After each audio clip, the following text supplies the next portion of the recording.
عاصفة شمسية تتجه نحو الأرض وتهدد بتعطيل شبكات الاتصال. السلام عليكم ورحمة الله وبركاته.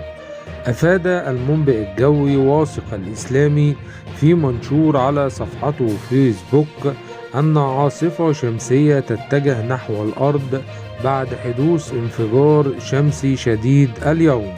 وأوضح الإسلامي أن الانفجار الشمسي وقع في الجهة المقابلة للأرض، ومن المحتمل أن يصل تأثيره خلال اليومين المقبلين. وأشار إلى أن العواصف الشمسية عادة لا تؤثر بشكل مباشر على الأرض بسبب حماية الغلاف الجوي، ولكنها قد تتسبب بتعطيل موجات الراديو وشبكات الاتصال.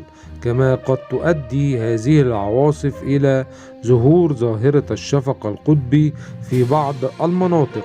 تأتي هذه التطورات في وقت يستمر فيه العلماء في مراقبة الأنشطة الشمسية وتأثيراتها على الأرض لضمان الحفاظ على استقرار البنية التحتية الحيوية مثل شبكات الاتصال والكهرباء.